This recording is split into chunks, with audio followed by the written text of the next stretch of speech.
Earlier this month, the website Ready for Warren was launched as a counter to the Ready for Hillary campaign. Both are being touted as possible Democratic nominees for president. Who do I think will be the Democratic Party's nominee in 2016? I don't give a shit about 2016. I could really care who's running for president in 2016 when there is an election in less than 100 days. 98 days to be exact. Senator Elizabeth Warren gave a speech at Netroots Nation in Detroit a couple of weekends ago and had some Democrats salivating at the prospects of a Warren presidency. And how does that maintain the Democratic majority in the Senate? Chris Matthews on MSNBC's Hardball regularly talks about Hillary Clinton's possible 2016 presidential run. And how does that help the Democrats regain control of the House? Every 2 years there is an election for federal offices in this country. All 435 seats in the U.S. House and 1/3 in the U.S. Senate. U.S. Senate elections are happening in these states: Alabama, Alaska, Arkansas, Colorado, Delaware, Georgia, Hawaii, Idaho, Illinois, Iowa, Kansas, Kentucky, Louisiana, Maine, Massachusetts, Michigan, Minnesota, Mississippi, Montana, Nebraska, New Hampshire, New Jersey, New Mexico, North Carolina, both seats in Oklahoma, Oregon, Rhode Island, both seats in South Carolina, South Dakota, Tennessee, Texas, Virginia, West Virginia, and Wyoming. A lot of states. Republicans need to pick up 6 seats in order to gain the majority in the U.S. Senate. That is a very likely scenario, as there are 7 Democratic senators from states that Romney won in 2012. Senators Tim Johnson of South Dakota and Jay Rockefeller of West Virginia are retiring. Senators Begich of Alaska, Pryor of Arkansas, Landrieu, Louisiana, and Hagan of North Carolina were elected in 2008 despite their state going for McCain, except for North Carolina, which went for Obama in that election. Senator Walsh of Montana was appointed to replace Max Baucus when he was appointed our ambassador to China, but a plagiarism scandal surrounding Walsh's master's thesis in college may derail his re-election chances. There were also competitive races too.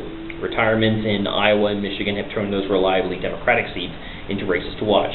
Republicans are trying to unseat incumbent Senator Mark Udall here in Colorado, while Democrats are trying to do the same to Republican Senate Leader Mitch McConnell in Kentucky, and also take advantage of Senator Saxby Chambliss's retirement in Georgia by turning that seat blue. There are several governor and other statewide elections and countless state legislative races. Here in Colorado, Democrats hold a 37-28 edge in the State House, but a narrow 1-seat majority and 35-seat Senate due to recall elections over the passage of tougher background checks before purchasing firearms that was passed in 2013. Take a good guess who showed up for the recall elections and who didn't. Those state-level races are just as important as federal-level offices. In 2013, Colorado passed a law allowing for same-sex couples to enter into a civil union. In the 2014 session of the 69th General Assembly, this legislative body allowed for same-sex couples married in other states, like, say, New Mexico, to file their taxes jointly. I had a close family friend take advantage of Colorado's civil unions bill. I'm looking forward to the day of witnessing their marriage. I'm certain that everyone is hearing about the same-sex marriage rulings across the country. The 4th and 10th Circuit Courts have upheld lower court rulings that bans on same-sex marriage are unconstitutional. Last week, the federal court for the District of Colorado released a ruling declaring our state's ban on same-sex marriage unconstitutional. This also coincides with recent state-level rulings declaring that same result. Attorney General John Suthers is vowing to fight to keep the ban in place. Take a guess which party he belongs to, and what year was his recent re-election. Democrats, liberals, progressives, and any other persons who lean in that direction need to break the habit of only showing up in election years divisible by 4. They need to show up for elections in all the even-numbered years. Years divisible by 2. Our country is paying for our side not showing up in 2010 like it did in 2008 and 2012.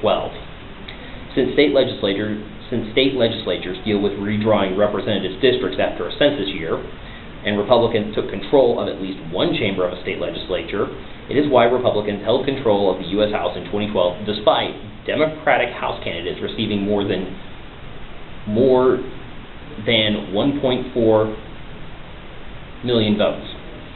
Voters in Wisconsin, Pennsylvania, and Michigan voted for Democratic House candidates, but Republicans in those states gained an overwhelming majority of seats. At this time, 21 states are not participating in Medicaid expansion. Take a guess who has control of governing in those 21 states. Because the House refuses to budge on raising the minimum wage, state legislatures in Massachusetts, Hawaii, Maryland, Connecticut, and Vermont have increased it to at least $10.10 as proposed by President Obama in his 2014 State of the Union address. Massachusetts has the highest at $11, while Seattle took the bold action of going for a $15 an hour minimum wage. Those states and others that had minimum wage raises tied to inflation are disproving the myth that raising the minimum wage is a job killer. And with the recent federal court cases concerning same-sex marriages, you can tell which states have attorney generals that recognize the changing attitudes towards LGBTs in this country, and which ones will fight this to the bitter end. I could go on. Education funding, infrastructure, water management, strengthening background checks on access to firearms, women's health care, and reproductive rights. The list could easily go on forever. If you're focusing on the one election in 2016 and not the ones in 2014, then you need to stop campaigning for Hillary or Warren and start campaigning for your Democrats running for office now. The reason why President Obama got shit done in his first 2 years was because he had a cooperative Congress in those 2 years. Congress meaning both the House and Senate. If we want more productive legislation and the things we want, that means Democrats need to be in charge of both chambers of Congress, which means Democrats, along with those disgusted with the Tea Party-driven Republican Party, need to show up to vote on November 4th, 2014. That date again is 4 November 2014. The 112th and 113th Congresses will go down as one of the least productive periods in legislative history. These two Congresses combined make the do-nothing 80th Congress look like the pillar of productivity. If Republicans keep control of at least one chamber of Congress, our government will continue its dysfunction for another 2 years. This is not the time to abandon President Obama, which is what is going on with the discussion over who should run for the Democratic nomination in 2016, before the 2014 election has even started early voting. His term's not over yet. He is still president until January 2017. I don't plan on discussing the 2016 election until 5 November, maybe November 6th, depending on how bad my hangover is. In the meantime, it's time to get ready for 2014. The stakes in this election year are very important.